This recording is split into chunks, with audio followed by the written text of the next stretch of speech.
this might be a tough decision right now. My team did absolutely NFL games that were like, whoa. I actually don't Had understand. a lot of mixed feelings. Welcome, Disgruntled.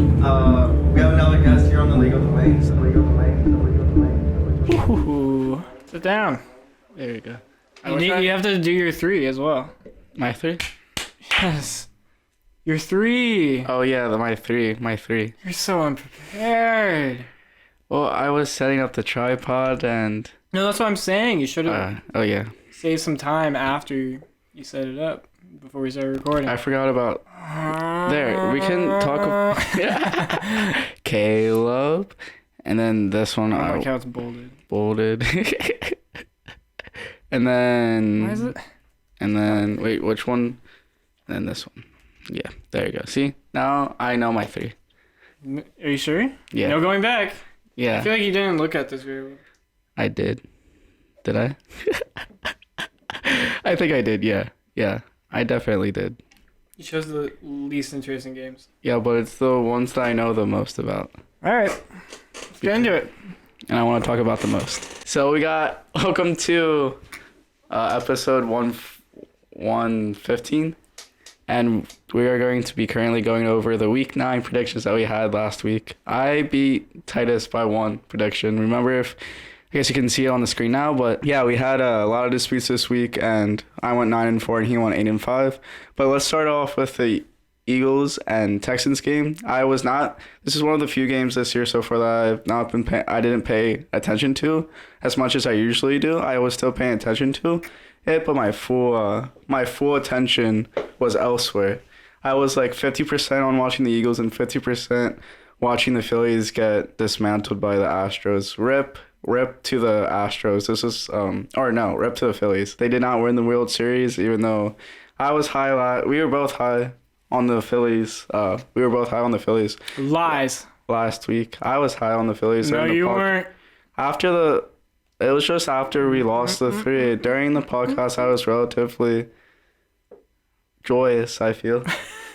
It was just that one off. Joyous. It was just that one off comment where I went out 3 straight times. One off comment. All right. I went out 3 straight nights in a row, which was a mistake because I physically couldn't handle that, and they lost 3 straight, and my morale just. He was crabby. Yeah, I was crabby. Like a little kid. After they lost 3 straight. I mean, I don't know. I wish I could have been more invested in this year. I was trying to watch them so I could be more like invested. But yeah, I feel like they could have won it. I was high on them throughout the week before they lost in Houston. I was like, all right, if we just like win at least 2 out of the 1 games in Philly, then we were at least, get to the weekend and maybe get there. But yeah, so I wasn't really paying attention to the Eagles as much as I should have. I rewatched the highlights and I did a little Eagles update too for it. And yeah, our run defense is not there. That's the biggest concern that I have because throughout the past few weeks, I guess we stopped Harris. No, it's Harris. Is it Harris? The Steelers running back? I forget his name. They have like 2 notable running backs and neither of them are Harris. The Steelers.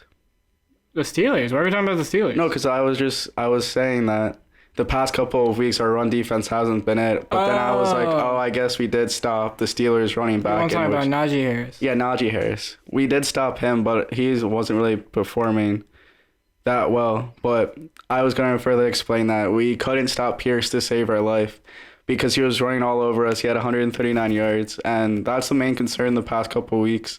It's just that we're on defense, especially since Jordan Davis is gone. He also went out. That was very relevant during this game because when Jordan Davis is on the field, they average 3.25 rushing yards, or opposing running backs average 3.25 rushing yards per attempt. Whereas when he's off the field, teams are averaging 5.9. So that's a huge miss. Luckily, we're not playing too hard of opponents the next few weeks, and hopefully he's back on the later half of the year and have that playoff push.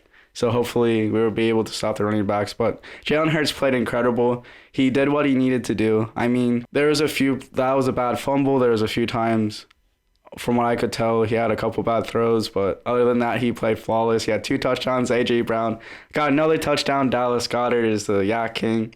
And yeah, even though Houston Texans did put up 17 points and we did struggle in the first half, I feel like we really closed the game well, and that's what good teams do to stand out from the rest, because they outscored the Houston Texans 15-3 in the second half, which is what you need to do to close games.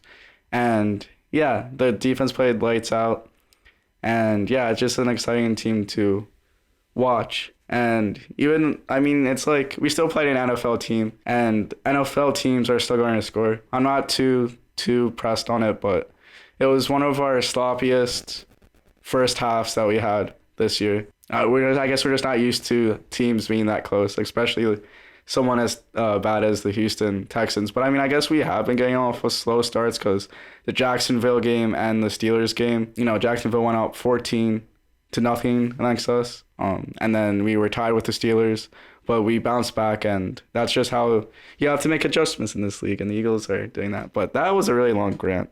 You can talk now. Thanks for the permission, Mr.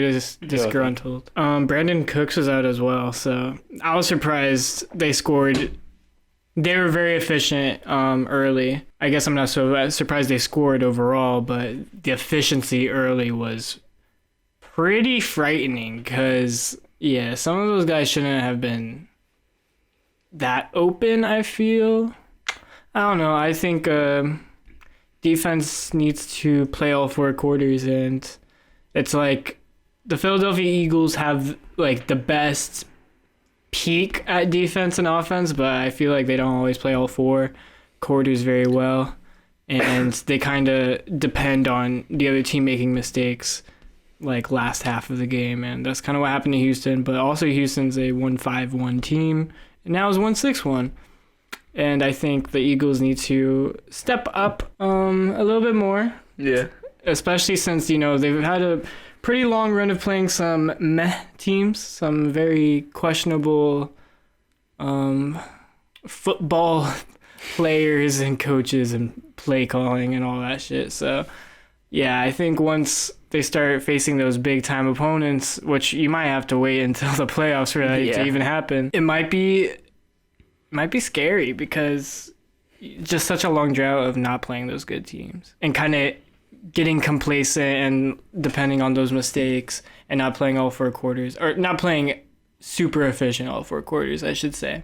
Obviously, I think there's effort out there, but slowly I feel like I'm starting to see some complacency, and then we see bursts in the second quarter, and then it kind of fades away at halftime.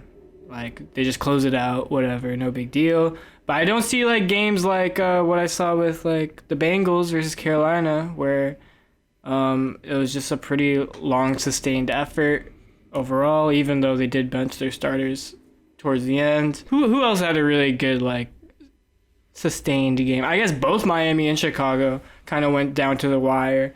Yeah, I want to see more of those type performances from Philadelphia, but I feel like I'm not getting to see them also because of the opponent, obviously, being so bad. But I think that's going to be an issue when it comes to time for playoff football.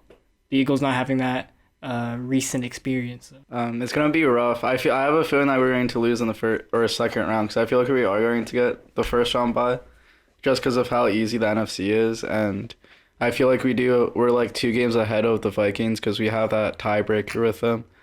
And I feel like we're at least get the number 1, but I feel like we're going to lose second round, and it's going to be a rough couple months for Philly fans. Ooh. Having 2 teams lose in the championship on the same day, and then have your only hope, or one of your only hopes left, is to root for the Eagles. Wait, 2 teams lose in the championship on the same day? Yeah, because I heard MLS lost in their... Oh, the Union lost? Yeah, in their championship. So, on the same day that the Phillies got knocked out. That's hilarious. Yeah, man. And it was like a TikTok, and because there's this one guy on TikTok where he ate a certain food. I forget what it was. You're gonna like this. He ate an entire rotisserie chicken for 40 days straight. Why? He had one rotisserie chicken each day for 40 days straight. Why? I have no idea. I think he was just like doing it. And then on the last day, Like What's the significance of a rotisserie chicken? I don't know, but like a bunch of people watched him on the 40th day, and it was like a Philly thing, and people like he got really famous on TikTok, and like there was a crowd of like 50 people just watching him eat a rotisserie chicken in a parking lot. I hate this. But it was on the day that the Phillies lost to Houston, and the Union lost, and this guy was like, yeah, when Philly teams lose 2 championships on the same day, but at least we're rooting for a guy eating some rotisserie chicken. Like, that's the most Philly thing ever. What the fuck? That is the weirdest. Yeah, I'm not gonna talk about it anymore. I want to move on. All right, yeah. Detroit and Green Bay. I just kind of wanted to brag about this because it's so. I mean, it's not entirely random. Obviously, we know Green Bay has been really bad, but Detroit has also managed to win 1 of 7 games prior to this. So it wasn't like a given that Detroit would win, obviously. And Green Bay, a lot of people, including Caleb, would say that they were due, Green Bay was. So it was kind of surprising, obviously, that Detroit would end up winning this, even though it was still, up by 6. Came down to, I think, a red zone incompletion on 4th down from Aaron Rodgers that, turned over on downs, and then Detroit just kneeled. I believe that's how it went. So it was still pretty close, but yeah, I'm just kind of like happy that I got that one prediction right, just because, Detroit hasn't been winning a lot, and so to get the one time in 8 games that they would, it's pretty cool. Or Yeah. the second time in 8 games, I guess. Yeah, I don't know. Like, I definitely knew that the Lions would keep it at least close this game. And I definitely, like, when you were saying that, like, I'm like, damn, I should have picked the Lions. Or I should have switched or something because, yeah, I just thought that the Packers would at least get, like, something together against that Lions defense. And, yeah, this showcased Aaron Rodgers receivers. Showcase, yeah. or lack thereof. Yeah, they were dropping balls left and right, and it was just a disaster. But, yeah. I don't know. It's just like we're seeing a collapse of one of the greatest teams in the last couple of decades. One of those teams that... With only 1 Super Bowl to show for it. Yeah. And this was like kind of their last chance for redemption to kind of like shake things up a bit to try and, just like get that spark somewhere. Especially now that Aaron Rodgers is in Green Bay for good. And I feel like it's gone now. I feel like it's over. Yeah. Like, obviously they still have a lot of young guys that are good and a great coach. So maybe in the future, if Jordan Love really does prove himself, or another draft pick proves himself, they'll bounce back. But I don't think Aaron Rodgers is going to win another Super Bowl in Green Bay. Or at all. Or at all, obviously, but definitely not in Green Bay. I don't think he's going to win another Super Bowl ever. At this rate, he's like almost 40, and I just feel like he's going to retire soon. But yeah, do you want to move on to... He's only like 35. He's like 38, I think. No 37. way. He's that old?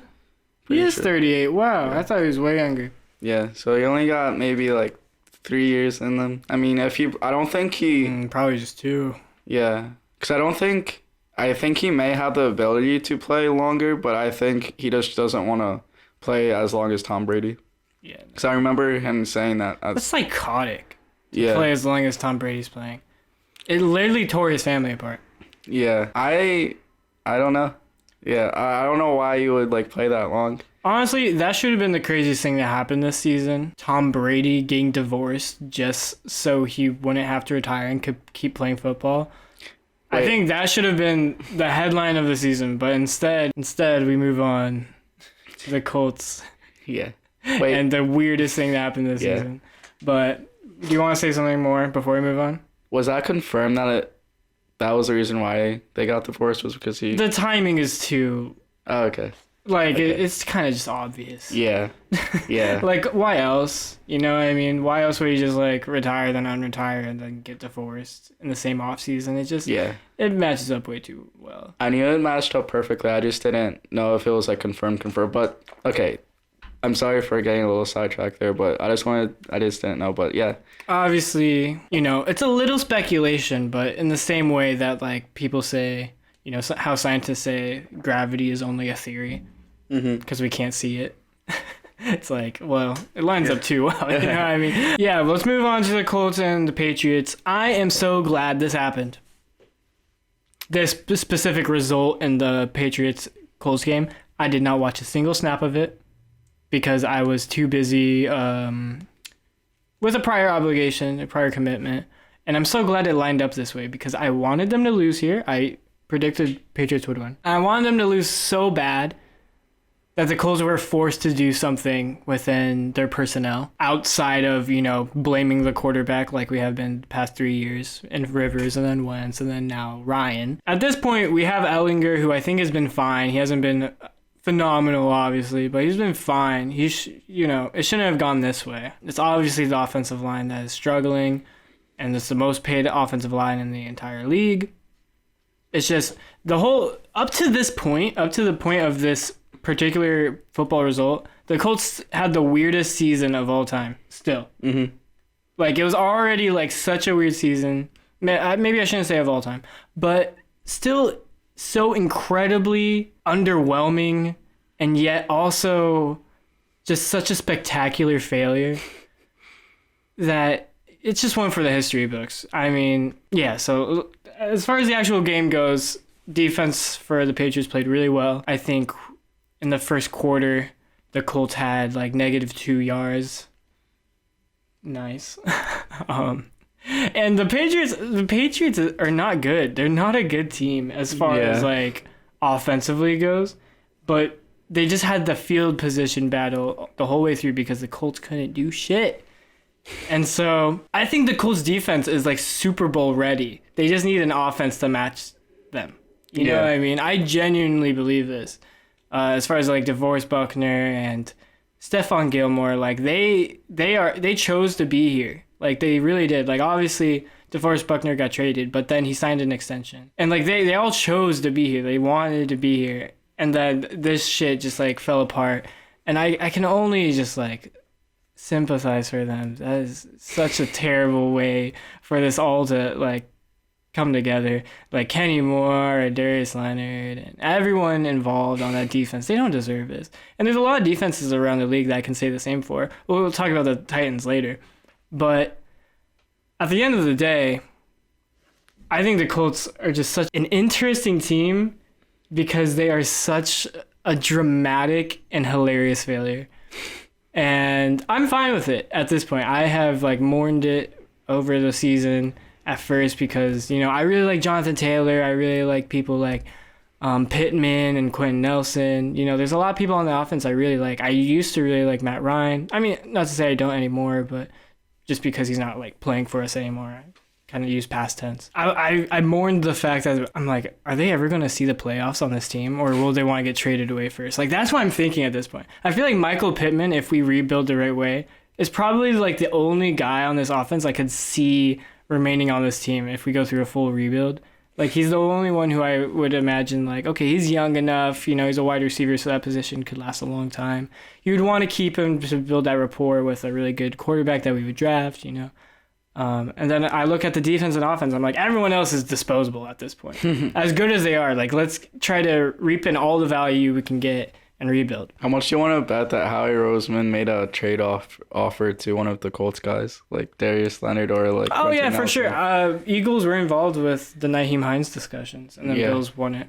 So yeah, I just wonder if Howie like made a call that they just immediately like shut down or whatever for Darius Leonard or something, because I could totally see Howie like pulling like out of nowhere, like Eagles sign like Darius Leonard. Like imagine if that happened, like that'd be too big of a contract. I feel. Yeah. I feel like all the guys that we think are really good value, other than like Kenny Moore, okay, all the guys that are like stars on our team are pretty hefty prices, just because we felt like that would keep them to stay, and then we'd win the Super Bowl because the whole team was pretty sure like we were a contender going into the season. And a lot of the media too. Like, it's not just like all of Indianapolis was like really fucking dumb and thought they were so good even though the rest of the league knew they weren't. It's like the whole league, all of the media fell for this trap.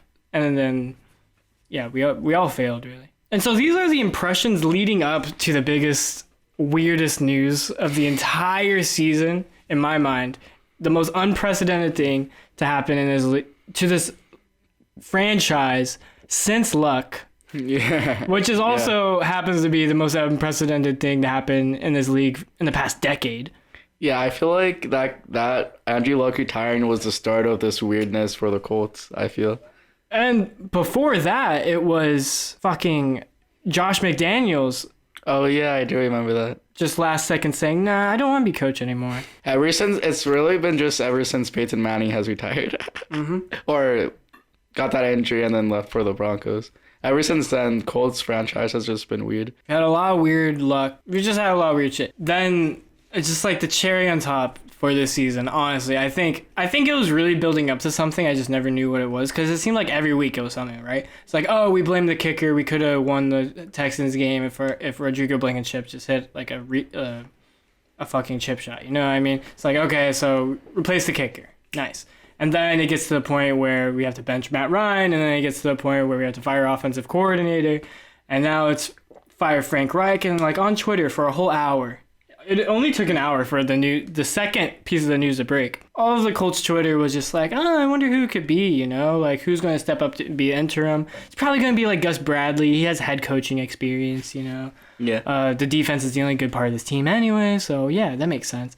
And it's like, or like, you know, there's discussions about what the offseason would be like, you know, if we would try to reach out to someone like Sean Payton, someone like that. Honestly, I feel like we're an offseason away from getting back on track if we just like draft right or whatever. I really think like we have good pieces where we could probably like rebound pretty quickly in the same way like the Eagles did after Wentz. Like I think we could rebound pretty quickly. It's just like just trying to get the right guys. That's all that matters. Just like not be impatient and make a really dumb move. Just like kind of wait it out till the off season, make the right moves in the off season, and then we'd rebound pretty nicely, I think. And then finally I've built this up. And like the last thing you would want to see from this organization to do, I think, was to just bring in some outside guy who hasn't been with this team at all this entire season and who hasn't had a college or NFL coaching job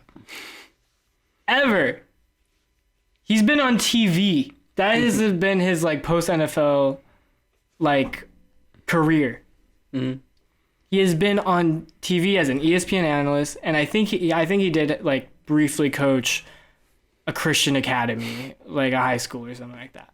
Damn, he retired like in 2013, so it's been like, a decade since he's been in the NFL. A little less than a decade.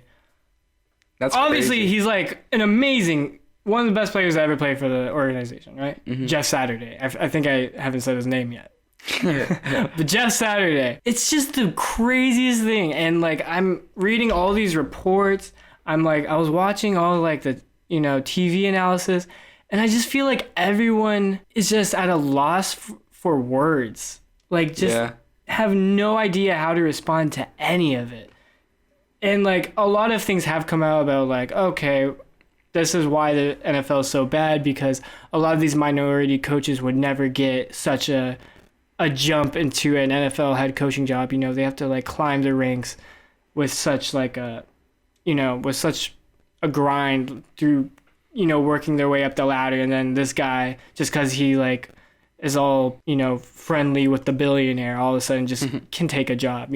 I think that's like valid. I'm not going to speak too much on that particularly. I feel like a lot of people have given their hot takes about that, and I think a lot of it is valid. But I think the most like insane thing about all of it is that it really is only for 8 games. Like, we didn't have to jump to this. I don't see how we benefit from this at all. Like, a lot of people are saying it's a low-risk move because it is only 8 games. But at the same time, I feel like it only divides the team more. Rather than, like, okay, someone like Scotty Montgomery, who's, like, our running back coach, who, like, we think is, like, a really solid coach. Or Bubba Ventrone, who has literally had, like, head coaching rumors about him. Like, people think that he could make the next step from special teams coordinator, which is a rare jump, but people think that highly of him. From special teams coordinator to a head coach. People think this about Bubba Ventrone. Or even like Reggie Wayne. All right, another player, obviously, from like the golden age of the Colts franchise, but he has been in the organization through the entire year as a coach. So that would make more sense than Jeff Saturday. Yeah. But instead it's Jeff Saturday, who, I don't know, like literally all I can think is like he has a good rapport with Jim Irsay. That's the only upside, if an upside at all. Mm-hmm. An upside in Jim Irsay's mind, but to me, it's just like, okay, you're banking on this like Ted Lasso Cinderella story bullshit that, you know, let's say he has like brief success, like just out of nowhere we go, let's say 6-2 to end the season, make the playoff on a random wild card berth. It's like, okay, then what after that? Because like he's not a long-term solution in my mind. I cannot see a way where Jeff Saturday is an actual long-term solution. And that's only going to take us further out of like the draft positioning to actually get our franchise quarterback. So it's like, none of it makes sense to me. Yeah. I feel like it can only divide the organization. Yeah, when I saw that, I feel like I've been referencing our text messages a lot lately on the podcast, but like I found out this like whole events of Frank Reich getting fired, then Jeff Saturday. But it was like the weirdest thing because like I was out and then Titus like texted me. He was like, "Yo, you're not gonna believe like what happened to like the Colts organization." Like it's like one of the weirdest things. Like so much has like it's like so much is happening all at once. And I just searched up Colts news and I'm like, oh, Frank Reich like is fired. I'm like, oh, okay. And then I just texted Titus like, oh wow, like Frank Reich was fired. That makes sense. But I didn't. I was just like texting. I was like, yeah, it was I guess that's like weird. Like that's a lot like sooner than I was going to expect he would get fired. I thought he was going to get like fired towards the end. So it was like a little bit, I guess that's like weird. But I didn't like fully understand his reaction. And he was like, no. And he was like, no, there's more. And then I looked up Colts news again and I just see Jeff Saturday like getting hired. I'm like, what the fuck? Like, what? Out of anyone in the world, I would not expect Jeff Saturday to be like the interim coach because it's like I was trying to think like I don't even know if he has any like coaching experience, and I feel like he's one of the people who would be in the headlines at least for like a day on ESPN or a couple of days, or we would at least like see it somewhere that he was like head coaching like for a high school or for college, because like that's what they did with Phillip Rivers. They were like showing him that he was like the coach of the high school and stuff, and I was like, I can't even like remember seeing Jeff Saturday like coach for anyone. Like it would make more sense for Phillip Rivers. Yeah, I'm dead ass. It would make more sense for Phillip Rivers to be the interim head coach because he was at least here in the past, I don't know, 3 years. Yeah, and he coached. He has like an actual rapport with like the coaching staff, the current coaching staff, and the roster. Whereas like Jeff Saturday, not at all. And by the way, the worst part about this as well, to go even further, Frank Reich was the guy who called plays, all right? Because no one else on the entire team, especially after we fired the offensive coordinator, had play calling experience. So fire Frank Reich. It's like, okay, surely you don't bring in someone from the outside who's never called plays before when you already have this thing going for you. But what do? They bring someone in who hasn't called plays. And even worse, he doesn't know any of the actual coaches to actually appoint someone to do so. Yeah. Or have like a good reason to appoint anyone. So now it's just like the passing game specialist who actually came in with Frank Reich. He was a part of his like staff like coming in like when they, when he first got hired. So yeah, I feel like they're just going to lose out cuz like if I was the guy trying to play calls, the guy that you just said, like I would be shitting my pants. I would be like, what the fuck what am I supposed to do? I'm like the most knowledgeable person on this team that can play calls, but I barely know it myself. If the offense get a touchdown for the rest of the season, it's a miracle. I'm not even joking. Like our only chance, we have better chances to get a special teams or defensive touchdown. Yeah. We have a better chance for that than the offense because the offense was already playing bad when we had a play caller who at least like was able to get Jonathan Taylor to his 1,800-yard rushing season and, kind of revived Phillip Rivers' career towards the end of it and made Wentz not as volatile, still volatile, but, his touchdown-interception ratio was a lot better. Yeah. It was cleaned up, that part of it. Fumbles is another thing. But, someone who was able to, like, clean up some mistakes, was still struggling with this offense for some reason. And then you bring in a guy who's never done any of that at the NFL level before. And it's just like so lost. Like, yeah, it's going to be a miracle, even against the terrible Raiders defense. Which actually I shouldn't say they're that bad. I think the offense is probably the thing that is kind of fucking up the Raiders more. But still, Max Crosby is going to make us pay. That is for sure. Yes, sir. Got anything else to say, or do you want to move on? Yeah, I just had to go on that rant because it'll probably be the last time I talk about the Colts this extensively for the rest of the season. Because the rest of the season is just going to be a joke. Like, nothing matters at this point. We're too far down to actually, like we're going to need the craziest set of circumstances to happen for us to even, like, be worth mentioning. Other than our failures, obviously. Like, we're going to have, like, a lot of great, terrible moments to talk about. But as far as, like, actual success, there's not going to be any other than tanking and getting a high draft pick. That would be the only thing I'm, like, hoping for. Yeah, imagine they're probably going to fail at doing that, too. They're probably going to go, like, undefeated the rest of the year somehow. If they do, I'm just going to be... Like, I'll have to cheer for them if they go to the playoffs. Because, I mean, at that point, you're already so far out of draft positioning. But it's going to be in such, like... I feel like it's going to be... It's going to be like when the Bears were there with fucking Trubisky. Yeah. You know what I mean? They were like 8-8 or something.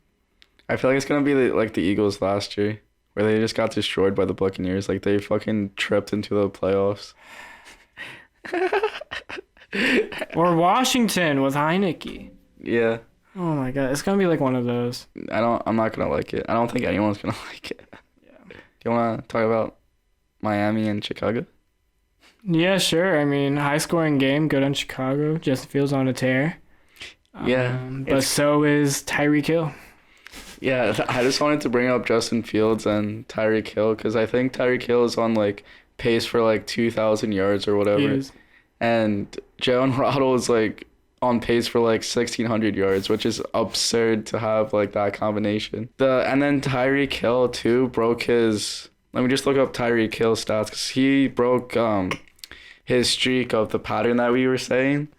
Because we were saying how he. Oh yeah, it was like over 100-yard game and then like under 90 or something like that. Yeah, but this time he broke it. So he has back-to-back games where he has over 140 yards. So he had 7 receptions. It's helpful when you played the Lions and the Bears. Oh my. That is true. Two very bad defenses. But I'm surprised he didn't get it against the Steelers. What do you mean? The over like 140 against the Steelers. The Steelers. Their whole thing is that they have a good defense and a bad offense. Yeah, but I mean like AJ Brown was able to get like 3 touchdowns on that. Yeah, but I feel like that very different because like I think the way AJ Brown plays is very different than how Tyreek plays. Yeah, he can body people more, I guess. Yeah, it's definitely more like high pointing balls, whereas like Tyreek is, he depends on getting open. I guess like AJ Brown was open even though he wasn't open. It was like one of those situations. Exactly, he's open anywhere on the field just because he can jump up and get the ball. Good length and all that. So yeah, that makes more sense. But Tyreek is just a speedy yak guy that needs that room. You know what I mean? Yeah, he got 7 receptions, 143 yards. His long was 39, and he got a touchdown. He hasn't been scoring a lot of touchdowns this year, which is I guess Waddle is scoring more of the touchdowns. Yeah, Waddle is. He actually has more touchdowns. Yeah, so that Tyreek hasn't scored a touchdown in 1, 2, 3, 4, 5, 6. In 6 games. This is his first one in... It's exactly what I'm talking about. Like, he needs the room. He needs the open field for himself to get available. So in the red zone, when it's more condensed, he doesn't have as much success. That's kind of like Waddle's job. Yeah. And also they have a like decent red zone rushing package, especially now that Jeff Wilson has got brought in. Mike McDaniels, that's kind of like what he did a lot on the 49ers as their offensive coordinator, was a lot of rushing red zone rushing red zone plays, and so yeah, that's what they do a lot. Waddle has 6 total touchdowns, and Tyreek has 3 total touchdowns, but Hill has also 1,100 yards, whereas Waddle has 800 yards. So they're very two compatible wide receivers, and I think that's what makes them so like elite. It's like one gets all the yak and the other one gets all the touchdowns, and it's like, how can you stop either or? And then they have a decent tight end also in the red zone. It's probably one of the most complete offenses. Mm-hmm. I think the only thing that could make it better is if maybe some O-line fixes, but the O-line is well coached, so it's not even like a terrible detriment or anything like that. Maybe like a 3-down back, because I don't think any of those running backs are necessarily like elite. Mm-hmm. Yeah, I don't think those are like super important. As long as your O-line is well coached and your quarterback can release the ball well and plays out pocket well, I think it's fine. I wish they won a little bit more games, because I feel like it'll be like, and not that they're not fun now to watch, but I feel like it'll just be, I don't know, it's just crazy to watch them. Like, he would defeat them, but I guess it kind of sucks that Tua's concussion kind of stalled that offense a little bit. Just imagine if he didn't get that concussion. Yeah. I mean, it was kind of weird when he was out, but I feel like as soon as he came back, he's been looking good. I guess on the other side of the ball, Justin Fields, or I guess the other team, Justin Fields went off. He had 123 yards passing, 3 touchdowns, and he had over 150 rushing yards. And he had, he had 100, I'm so confused with this. Okay, I think this is his rushing stats, but he had 15 attempts, 178 yards, and a touchdown. Yeah. Rushing. Rushing. Yeah, well, I'm just like confused because it's like, it says, for some reason, it's like on the Bears stats and not like the Dolphins stats, even though I'm on. Oh, wait. Oh, okay. Never mind. Okay, I just had a biggest break point. That was so bad. Okay, that was so bad. I feel like I'm watching my grandmother using a computer. My brain Just kidding. She's good at it. You're watching. 100% she's better than me using a computer. I don't know what my brain did. I think for some reason my brain computed that Justin Fields was a Dolphin. And I was like, okay, I'm just going to stop. He had an incredible rushing performance, which is absolutely absurd. Like, that's like, I don't even remember Lamar Jackson getting that many like rushing yards in the game. He's been doing it against great defenses too. And yeah, you're right. I think he didn't set the record, but he's the highest since Michael Vick. Highest rushing performance since Michael Vick. It's insane. And I thought, especially thanks like Bradley Chubb too. I guess Bradley Chubb is like a recent addition to that Dolphins defense, but I don't know. I thought that they would be able to stop that. I guess like from a rushing back, it's a lot different from quarterback, because I feel like they're more elusive and it's harder to get to them if you can't. But did you see that one video of the Dolphins coach? Justin Fields like ran out of bounds onto the Dolphins like sideline. And the Dolphins head coach was just like, stop it. He like yelled, stop it to Justin Fields. And Justin Fields just started laughing. Or like he grinned off like. And, that's funny. And then like in the press conference, Miami's head coach, he was like, yeah, I just like told him to stop it. But he continued to do it. And I was just getting so bad. And it was just so funny because he did it in such like a serious way. And it was just, or I don't even know. But yeah, that's all I got to say about that game at least. Yeah, I think everyone owes Justin Fields an apology. Yeah. Especially you. You were the one who was talking shit as well. I remember. Mm-hmm. I remember. And I defended him. Not to say that I thought he would be elite, or not to say that I thought he'd get to this point this quick, but I just felt like the Chicago offense had nothing to give him, and that he was just always going to have like mediocre performances just because no one was like helping him out. But I feel like they finally managed to figure out how to play call, and like, because they also have like good running backs in Khalil Herbert and Montgomery. So it's like, okay, you use those two and Justin Fields' rushing ability, and like, you know, you have a package where you have like multiple of them on the field at the same time. The offense is always going to be torn, and they're always going to be like trying to figure out who has the ball and like who they should mainly like go after. Yeah, and I think like you just get Justin Fields good receivers, and I think this team is going to be legit pretty quick. Like it could be as soon as next year, because you know, you just have one good draft, maybe like convince some good defensive free agents to come in. I think I think this team could actually be a threat, especially considering how the division is looking, which is, kind of shaky. Yeah. I think they have a chance. I think we could see a glow up from the Bears in the next couple of years. It's going to be cool to see. Next game, this is the game that I watched the most on Sunday, so I have the most things to say about it. But then I left in the half, so I didn't even watch that much football on Sunday because I had a lot of homework. The Eagles weren't playing, and come on, it was this game, and I forget what else. Well, I'm just remembering why it was I'm pretty sure it was the Buffalo Bills versus Jets. Why didn't I watch that game? That was such a good game. I don't know why I didn't switch over to that game, but yeah, I just completely just stopped playing or watching football. Yeah, Zach Wilson finally had a good game. Yeah. There you go. Shout outs to Zach Wilson. I think that's the highlight. Obviously Jets defense did well, but Zach Wilson too. Yeah. The most notable or the most funniest thing that came out of this was not what happened on the field, but what happened off the field with Kirk Cousins. There was a video that came out that he was on the private jet that his team was on, and he was dancing with shirtless with diamond chains around him. It was the most cringiest thing that I've ever seen, but it was also the most Kirk Cousin thing that I've ever seen and witnessed in my life. And there's so many jokes that were coming out of it and memes, and it was the previous head coach for the Vikings, what Kirk Cousins was with that head coach, and then cut to him with the new head coach, and this is what he's with the new head coach. I don't know, it's just really funny, but it was so cringy. But it wasn't. I feel Washington was controlling most of this game, and it was kind of just a last second comeback from the Vikings to beat the Washington Commanders. So yeah, the 7-1 team Vikings. Who did you beat? Huh?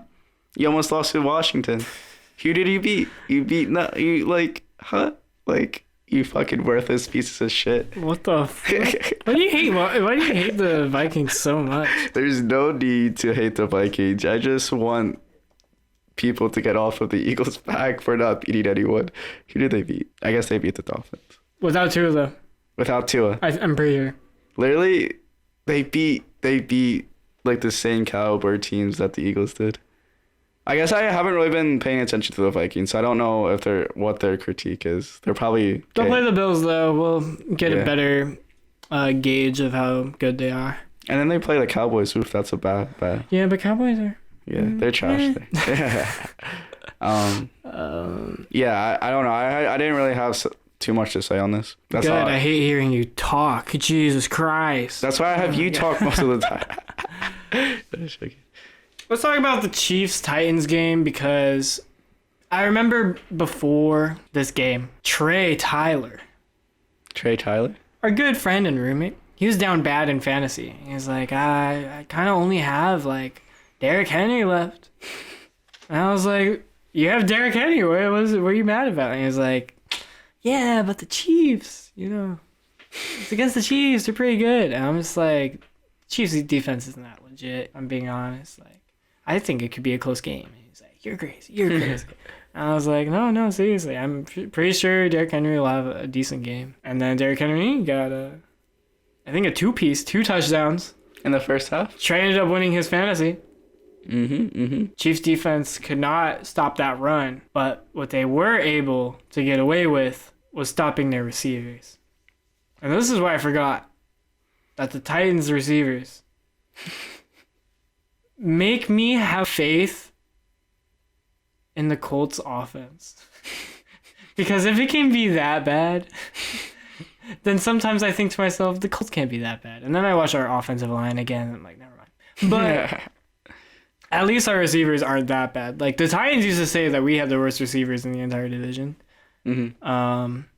Back when they still had A.J. Brown. And then they lost A.J. Brown. and now I think we're looking like we have the better receivers. I think if we really consider Alec Pierce to be legit, and then Michael Pittman, and then I think our tight ends have stepped up too. So I think we have the best receivers overall, because I don't know, Jaguars receivers, meh. Brandon Cooks is good, but other than that, who they're throwing the ball to, really?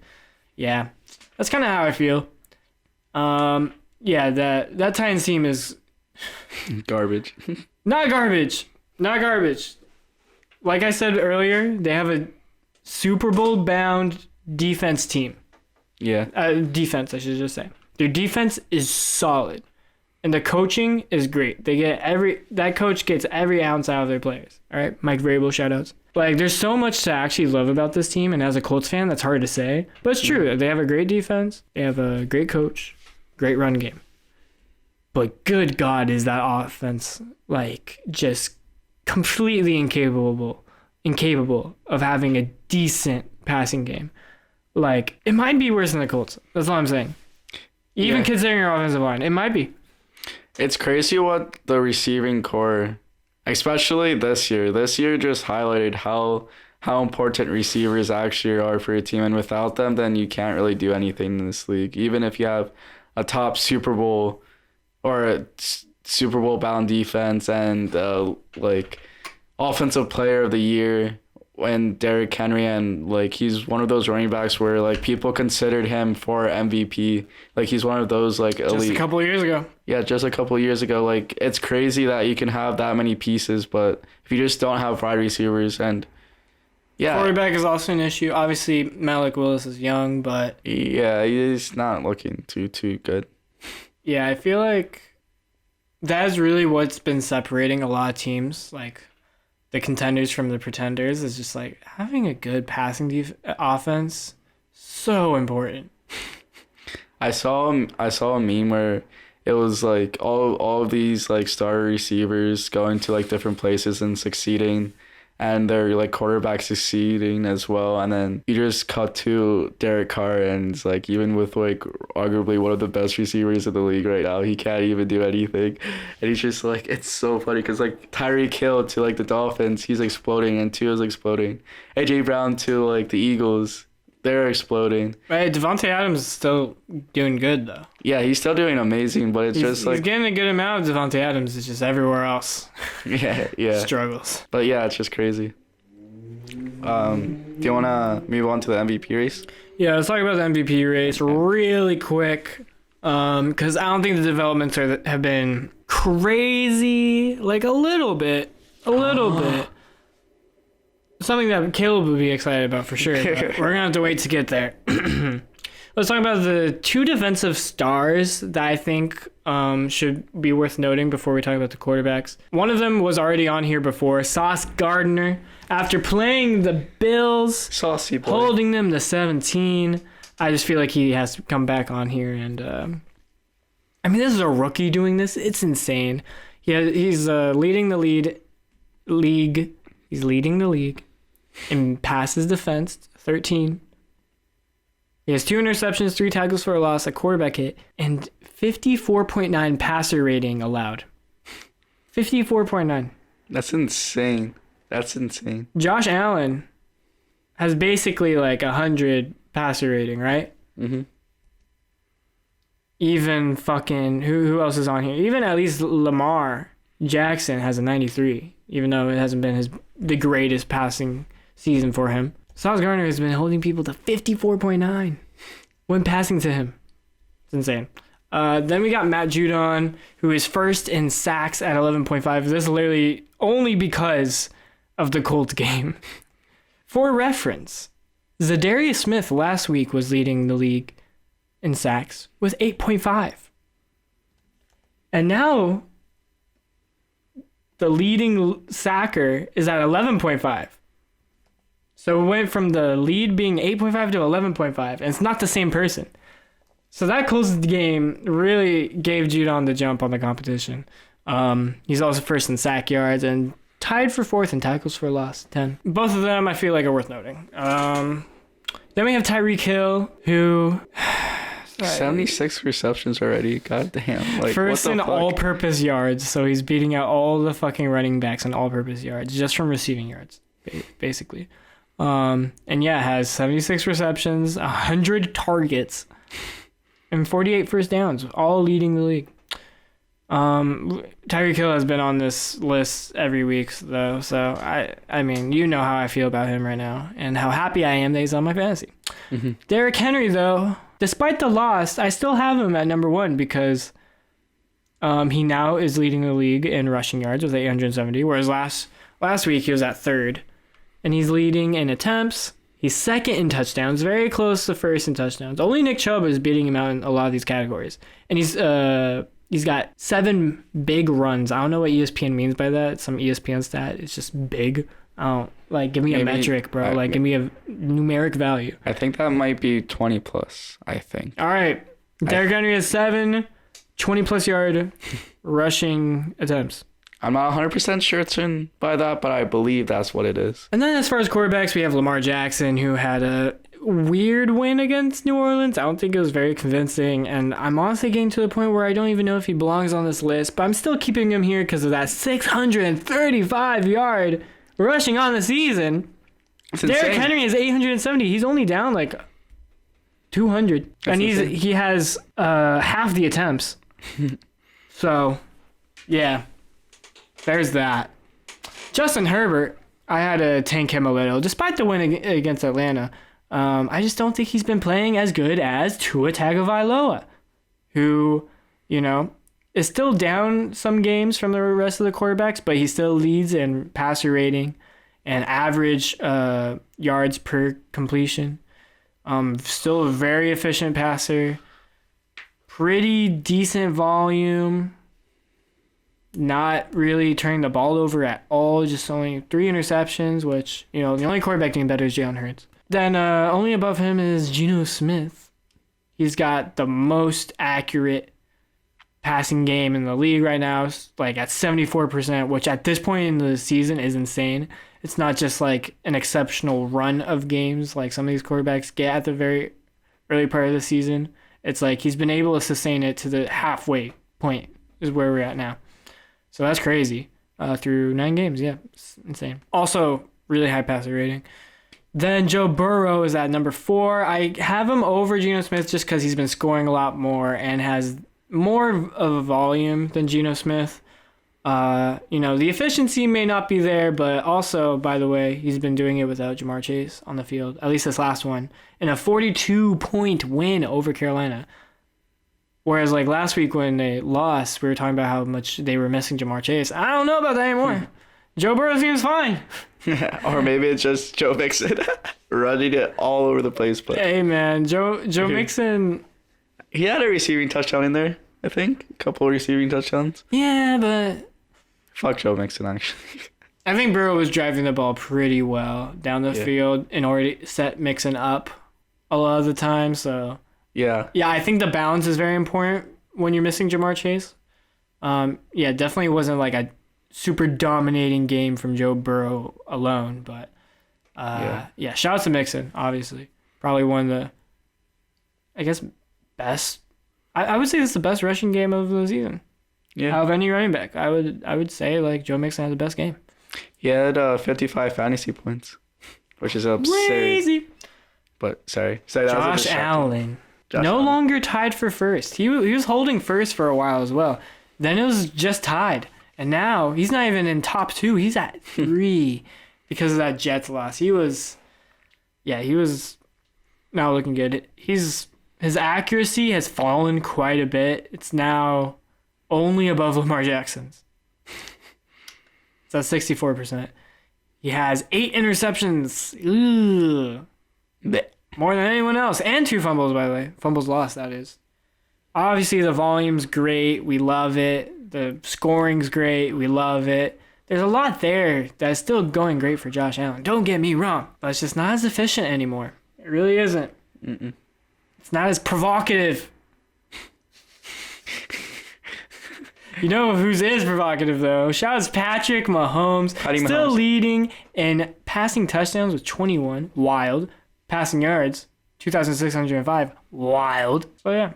I don't really know what else to say. It's just, like, also doing that at an insane volume. The interception, I wouldn't say 6 interceptions is that worrying, especially because the one he got against the Titans was literally just Travis Kelce miscommunication. He bobbled it, whatever. Travis Kelce really mad.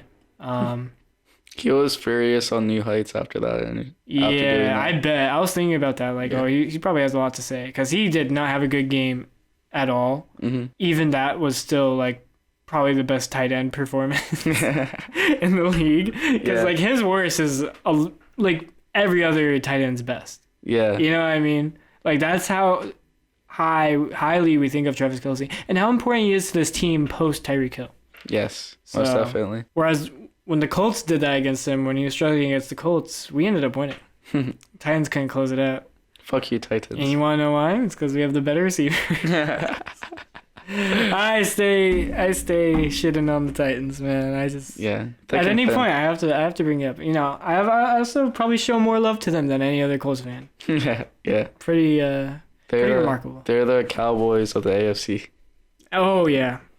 Mm-hmm. Except it's probably the Steelers. Yeah. Just like objectively across how all fan bases look at the Steelers, probably them. Yeah, to finish this up, Jalen Hurts. I finally have him at number 1. I finally did it. Because Caleb was like, nah, I'm not. I mean, you're right. Like, you know, he deserved to get there eventually. I needed to see a little bit more. And he gave it to me. Yeah. You know, good scoring. Still insane numbers as far as like keeping the ball and, you know, like yards per completion and stuff like that. Like that shit is what's going to drive up his passer rating overall, even if he's not like doing the actual passing touchdown, scoring as much as like Patrick Mahomes.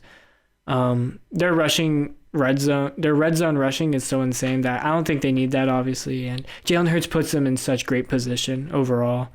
And like, yeah, no one can doubt that. I think it would be insane from anyone to say it was anyone other than Jalen Hurts or Patrick Mahomes. Josh Allen, I'm sure, like, if you want to be optimistic, like, yeah, he could end up being there. But I feel like if the season were to end today, obviously, could not say Josh Allen. I would not. He's been turning the ball over a lot. I just 10 total turnovers this year. That's crazy. But man, if Jalen Hurts can keep this up, it's going to be a crazy time or crazy rest of the season for the Birds. Go Birds. Go Jalen Hurts. And thank you for playing him up to number 1. Until he faces the Colts, and then he's tanking all the way to number 5 because we're gonna pick him off every drive. Imagine. Because we need to, otherwise we're not going to score a touchdown. Like, that's the only way. We need a pick 6. So. I would not talk to you for a week. Week 11, baby. I'm excited. It's going to be the first Eagles loss. Just Saturday season, baby. Logan's coming up from Lancaster and watching the game with us. I won't be here. Oh, fuck. Are you talking about the Colts one? Or? Yeah, the Colts one. Yeah, I won't be here. Damn. That's tragic. That'll be... Oh, wait, you're not even going to be here? Oh, God. Damn. I wanted to watch that with you. Yeah, I think it's best if we don't. Yeah. Because... not for my sake. Because I don't care if we win or lose. But for your sake. Because I know you're gonna be even through text. I could just feel if the Colts are out. I won't text you that day. Okay. Yeah. I mean, maybe during the game, but after the game, unless the Eagles win, I won't text you. I promise. Okay, cool. Thank you. I'll wait a day. All right, cool. Thank you. I just can see like the trolliness coming in, and you know what? At this point, I'm fully accepting it. It's gonna happen eventually. It's gonna happen. I would rather it happen to the Colts than anyone else because it's an AFC team. Not. It doesn't matter so much as far as playoff implications. Yeah, and it's like there's still like a. We'll beat the Cowboys too. Don't worry. Yeah, because that'll come up prime time shortly after. So. Yeah, as long as you beat the Cowboys as well. I mean, we're the best primetime team in the whole league, so no worries. No worries. We'll get it. Yes. And overtime, too. Yeah. So, Atlanta versus Carolina Panthers. I got Atlanta. Because I was just watching Atlanta earlier today. We're talking about Week 10 predictions, but we had 10. No segue. This is Week 10 predictions. I was watching Atlanta. Best show, my favorite show in the past few years. Top 3 show of all time. But I was watching it literally 10 minutes before walking in here and starting this podcast. So that's why. And yeah, the Panthers are just bad. And Atlanta's just the better team. And that's all I'm going to say. Yeah, we both pick Atlanta. But we don't have the best track record when picking Atlanta. We typically always end up being wrong whenever we have any faith in Atlanta. So expect the Panthers to win 31-13. Yeah. Oh, I got Patterson's back. I hope he goes off. Deontay Foreman, baby, Yeah, let's let's go. He came in clutch a couple weeks ago. Amen. Last week, not so much, but you know what? Sometimes he wins some. It was one of those like waiver wire pickups that you just put a lot of faith in. It's like, okay, after Chris McCaffrey trade, it's just like, all right, gotta roll the dice. You know, who's gonna be my X factor this season? Chuba Hubbard. It's Deontay, not Chuba Hubbard. No, it could be if he comes back from that injury. But Deontay Foreman, he's gonna lead me to the promised land. I already know it, dude. Maybe Josh Palmer as well if Mike Williams and Keenan Allen stay injured. But he's been dropping a lot of balls. I feel also bad for Justin Herbert and his receivers. Also, maybe Tua Tagovailoa, because Lamar Jackson. I don't know. I don't know if I can keep playing him anymore. I feel like I have to start giving Tua his flowers. his starter debut.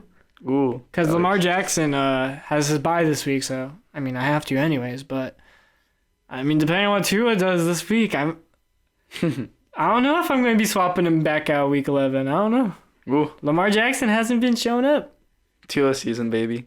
Tua season. Plus that combination of Tyreek and Tua, it's just like all my opponents will have fear in their eyes. That's a really bad tangent that has nothing to do with Atlanta, Carolina. How do we get there? Don't know. But as far as Seattle, Tampa Bay, I got the Seahawks. we have a little dispute. Ooh. Because I have Tampa Bay. I just really enjoy seeing Tom Brady struggle. This is For sure. This is making me so happy. I want Seattle to win. Yeah.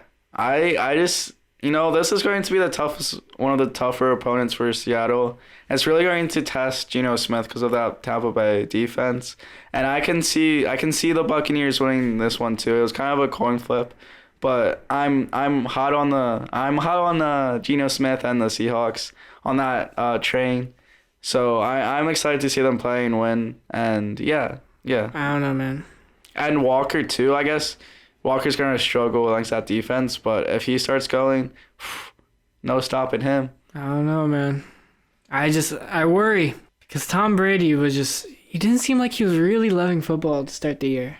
But then that comeback happened. And did you see the way he walked into that press conference and said how awesome it was? He said awesome. I was just like, Tom Brady's back. They're winning the Super Bowl. It's over. Sorry, Eagles. You're going to run into them in the second round.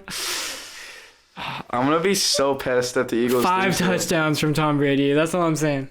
Let me remember this moment. If the fucking Buccaneers go 12-5 and beat the Eagles in the playoffs, I'm going to fucking lose my shit. I'm going to absolutely lose my shit. I'm going to not watch football. Back-to-back seasons I lose to Tom Brady. That's fucking his revenge. That's his fucking revenge. Hold on. I'm holding on. Give me a second. I'm holding on. What am I holding on to? I'm holding on. I don't think I can. I don't think I can hold on anymore. I'm slipping. They went on an 8-game win streak to win the Super Bowl. The one time they won the Super Bowl. After their bye week as well. What is there? Oh, fuck. 8-game win streak. I'm just saying, when they get red hot at the late half of the season, better watch out. Oof. Better watch out. Better watch out. You better not shout. Santa Claus. No, this is bad. Stealing your stuff. All right, next game is Minnesota-Buffalo. Minnesota at 7-1. They finally get a challenge. Buffalo coming off of a loss. I think it's over. It's Bills. No way Minnesota wins. The team coming back from their second loss hates losing.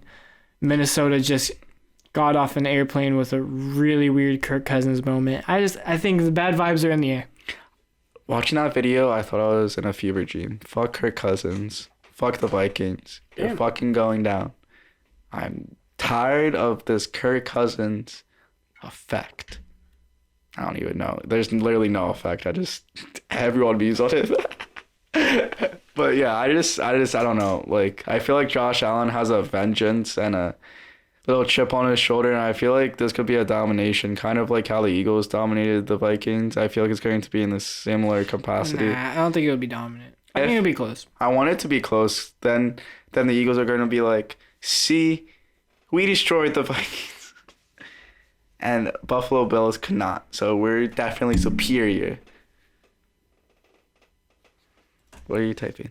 27? 30. Bills.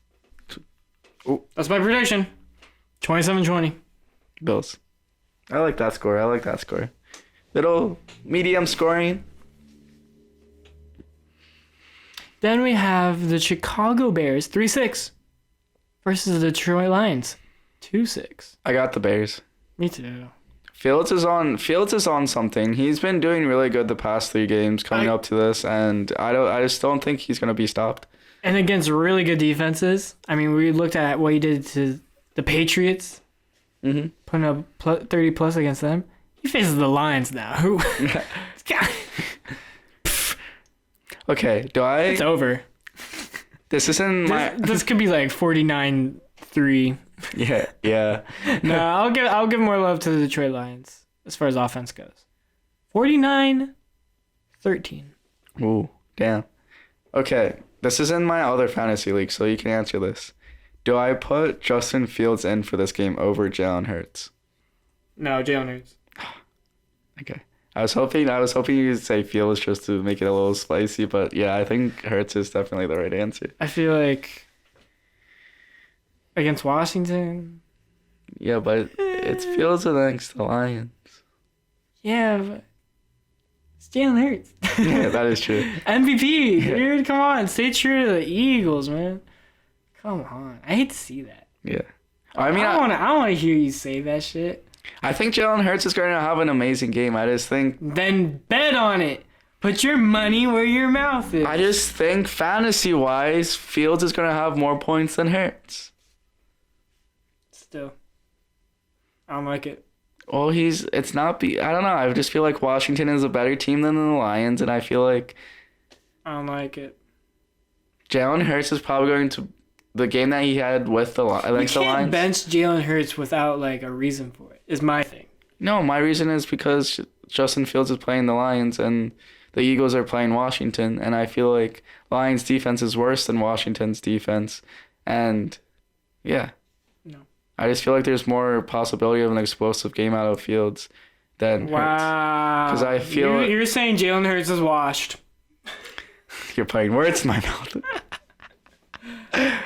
I know what I hear. I still think he's going to get... like it. I just think he's... Let me be. I just wanted to say something. I just wanted to say something. Bro, I can't say anything positive or negative. I was going to stay neutral. That's not true. I like it when you're positive. Eagles are going to go to the Super Bowl and win it. There we go. When have I ever fought back against that? When I was getting too cocky. It's not true. I never said I didn't like it. Never. Never said that. I just, I bet against the Eagles every now and then just because I was a little cautious is all. I wanted to see if they could really hold up to it. The high standards so early in the season. And now they have. Yeah. Squash and beef on the podcast. We've been duking it out 24/7 and we got Trey, turn off the video right now. Click. I have the Titans over the Denver. You know how last week I said I would never say Titans would beat any team ever? Sometimes you just kind of there's a first time for everything. Sometimes it's just moments where you're forced in a situation. Caleb's up on 3 games on me. I can't say Denver's gonna win. I'm sorry. I have Tennessee winning. They don't have Bradley Chubb anymore. Derrick Henry's gonna stiff arm everyone. For those reasons, I'm out on the Denver Broncos. Yeah, for the same reasons, Titans are just going to destroy the Broncos. I feel like Titans are still a strong team. I think it's going to be low scoring, but... Yeah, absolutely.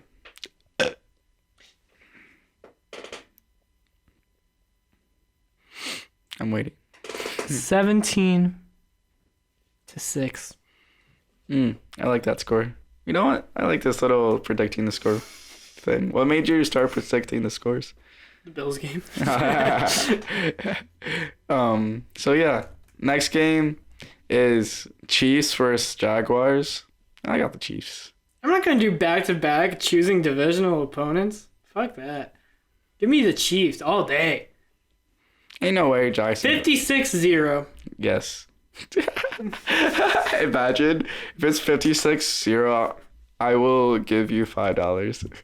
Miami, Cleveland. Fuck Cleveland, I got Miami. I actually do have Cleveland. Oh, fuck you. Why? I don't know, just the way they can contain the run last game and how much I love Nick Chubb and Jacoby Brissett. I gotta give it to them, man. Tyreek is going to go off. He's going to get 300 yards. Yeah, And 5 Cleveland defense touchdowns. is pretty good, though. I like what their ability to stop some passing offenses. I'm not so sure. I don't know. I think Tyreek Hill will still have a good game, but I don't know if it'll be enough. I think they may struggle in the red zone. I've seen Browns have some crazy red zone stops. That's where I'm at. Nice. Well, if that's where you're at, then I don't like it because... Listen, fuck the Browns and the Watson thing. Yeah, but it's week 10. Watson's not back yet. Let the Browns be successful now so that when Watson comes and fails, it's even more dramatic. I like that. All right. That makes sense. Nick Chubb's going to get 4 touchdowns, but Tyreek is going to get 5. I guess that's still... What do you mean? I'm going to be mad about that? Like, oh, no, my fantasy. No, it's just going to be the... Plus Tua. I'm going to have to start Tua as well, so it's all good for me, man. Yeah, you're going to have such a high week this week. You think? Yeah. I've been pretty down. You're due. I am kind of due, aren't I? Yeah, it's going to be like 180, and we're going to cut to next week, and it's like, oh my gosh, I have the best team in fantasy. I'm the best manager in fantasy. You know I'm 4th now? That's crazy. We're all so close in points scored. Yeah. I'm 4th now. Brennan's 1st. I think you're 2nd. Yeah, I'm 2nd. What a comeback from me. I'm on like a 3-game winning streak, Yeah, I think. 2. Every season, you're like 1 game into the season. Like, I'm quitting fantasy, guys. Like, I got to pack it up. My team's ass. I'm taking the approach this year, and it's working. If I just don't say anything, whether I'm doing good or bad, it's successful for me. So I'm just not going to comment on my success. Nice. And it's so far, I'm 7-2 in my other league, and I'm 6-3 in this league, and I'm 1st in the other league, and I'm 2nd in this league. So I mean, it's working out for me. But yeah, so Giants, Houston, I got the Giants winning because Houston's bad, and yeah, I feel like Giants is not going to have to come back from this one, and they're going to dominate a lot. You think Giants? Yeah. Nice. No way that you just said this a little while ago. Ain't no way that you're picking 2 divisional teams in a week. Yeah, I mean, I wouldn't be mad though, because like it'll take Texans out of advantageous draft positioning. But you know, it's also Giants. I like the Giants coming off of a bye as well. Yeah. Daniel Jones is gonna run all over him. 50. Left and right. Justin Fields, 170 yards, my ass. Daniel Jones about to get 250 up in this bitch. He could. See how he ran the fucking one time against the Eagles. Yeah, that just replays in my mind every time I think about Daniel Jones. I'm like, that is the most Daniel Jones moment ever. That saved the game for the Eagles. If Daniel Jones, I fully believe, would have scored that touchdown, I think the Eagles would have lost that game. Oh, I was so pissed that game. You turned off the TV. I'm like, there's still a chance. It's like, I'm for Philadelphia. I know my Eagles. They're not coming back this game. And then what they do, they win. So like... That's every Eagles fan ever. That's like exactly how my entire family is. It's so funny. That's like I'll never get over it. That's what the Miracle in the Meadowlands #1. My aunt literally turned off her TV and was texting my dad, and she was like, yeah, I'm just gonna go and like actually relax now. And like they came back from 28. It's magical. But Pittsburgh versus the Saints, I got Pittsburgh. I actually do have the Saints. I feel like The Saints are going to destroy Pittsburgh, but I just really want to root against the Saints because of that draft pick. Just the draft pick. Just the draft pick. I say it every single podcast. I just want that draft pick. I say this is whose game should I award this to? Saucy boy. No, that's the Jets. Boy, That's the Jets. What are you saying? That's the Jets. Adam Trotman. Who the fuck? Touchdown. Who the fuck is that? I've never heard of this guy before. I feel like he's he honestly looks exactly how I was picturing he would look. Not even going to lie. That's exactly how I pictured him to look. Yeah, he's just one of their tight ends. Yeah. The non-Taysom Hill one. But yeah. So I got the Raiders beating the Colts. How dare you? Hey, you also got them too. I do. I want the Colts to lose this. I think they deserve to. Yeah, I'm only picking against the Colts because it's in their best benefit, and we need them to lose. So we're rooting for them to lose now. Do you know why? Do you know why I think they deserve this? What? It's because Jeff Saturday tweeted out, the Raiders look horrible. And then his first game as a head coach is playing against them. So I think it's just karma. Yeah. That's I hope the Colts lose now so badly. Because you really don't see head coaches with a Twitter presence. And so it's just such a rare moment where like you are able to use that against them. Yeah. Like we get to do that with like players, but never against coaches. And I think that's such a great moment. Yes. That of course would only happen to the fucking Colts because we're so shit. But I'm going to give Max Crosby 3 sacks. Nice. Green Bay Packers versus Dallas Cowboys. I got the Packers. Me too, man. Yes. Because Aaron Rodgers, as awful as he's playing, he's fucking making the Cowboys his fucking bitch. He's the owner of the Bears and the Cowboys, and it's the bet. This is why I love Aaron Rodgers so much, because so many times Rodgers beat the Cowboys on so many important games. Got the Des Bryant miscatch way back in the playoffs. Yeah, that was all Aaron Rodgers. But Aaron Rodgers beat them. Nonetheless, he was there. He was played. And there's so many times when Aaron Rodgers came back single-handedly, 2-minute drills. I think it happened like 3 times in a row. He had a 2-minute drill thanks to the Cowboys. Came back, beat the Cowboys. All the Cowboys are crying. You cut to Jerry Jones. He's balling. Oh my gosh, Rodgers, if you don't beat the Cowboys, you let me down. I won't be mad. I'll just be disappointed. That was beautiful. Thank you.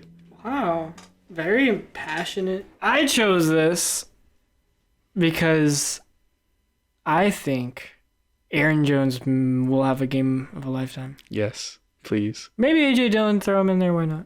Jones is due for a big statistical fantasy performance. He's been doing pretty consistent. Just hasn't like had that one really great game. I think it's time. I agree. Let's give it to him. Yep. 100 wait, what did you say? I'm going to say 175 rushing yards. And 2 touchdowns. Aaron Jones. I got the Rams beating the Cardinals. That's crazy. This is my upset of the week.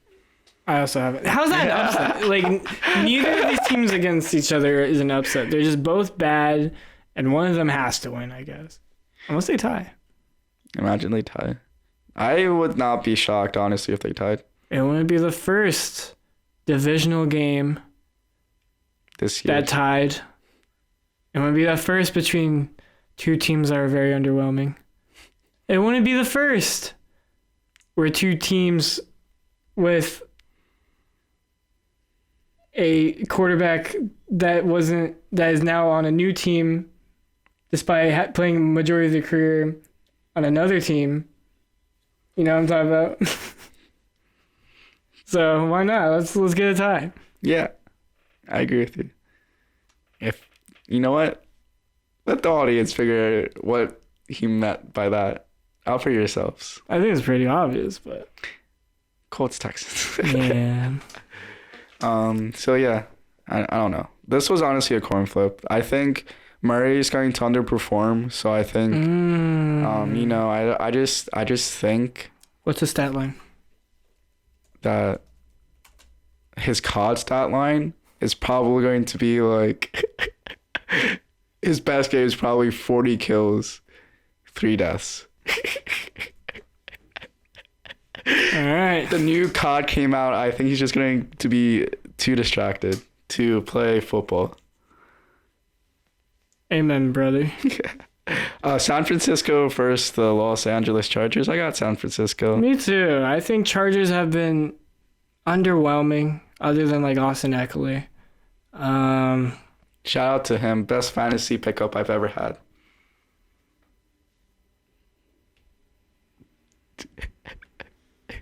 Yeah.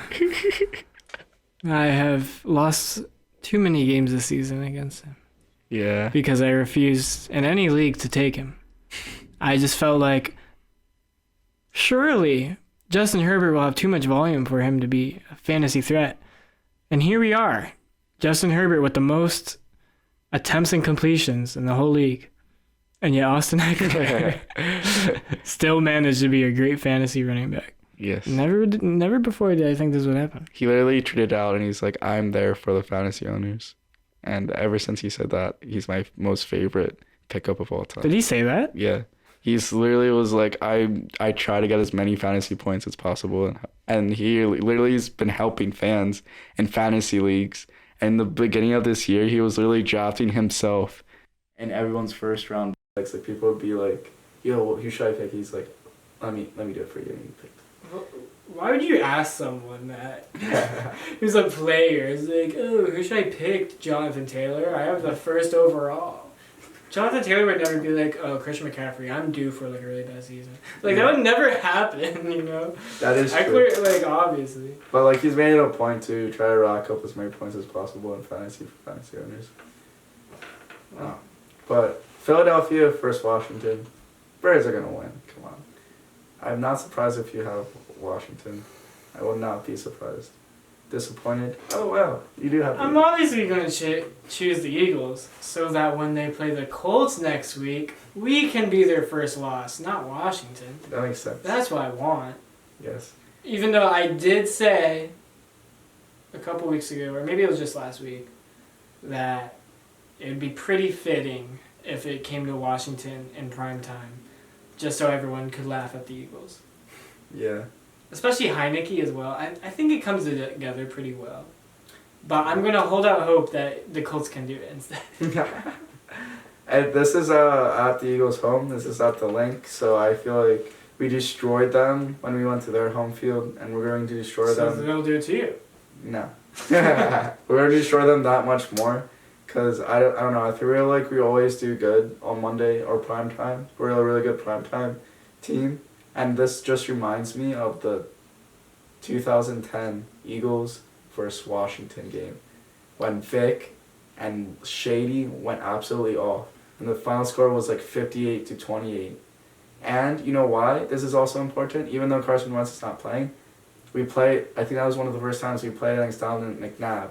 And we destroyed his ass on Monday night too. It was a Monday night game too. I was cheering with my dad. Deshaun Jackson throwing bombs, Michael Vick getting so many touchdowns, rushing touchdowns. 2010, Washington versus Eagles. Classic primetime banger. That's all I gotta say. That's beautiful, man. Thanks. You also have won like 3 straight against them, I think. Yeah, I think we were 2-0 against them last year. Yeah, you were. And we beat them. We have a pretty good rapport against them. Wait a second. What? I think this is the last time you played them primetime. Oh fuck. No. Is it? No, it's not. No. Well, we played them last year because I went to a game and it was nighttime. It was primetime? Yeah. It was a nighttime game. That was the last time you played Heineke primetime. Last year. Wait, was he still a starter last year? Oh fuck, I forgot about that. Yeah, because fucking what's his name got injured really early. Fitzpatrick. Yeah, poor Fitzpatrick. He was like so for the brand as well. He's like, yeah, I love the Washington football team. He never really got to play for them. Yeah, I felt really bad. Did he retire? No, he's an analyst.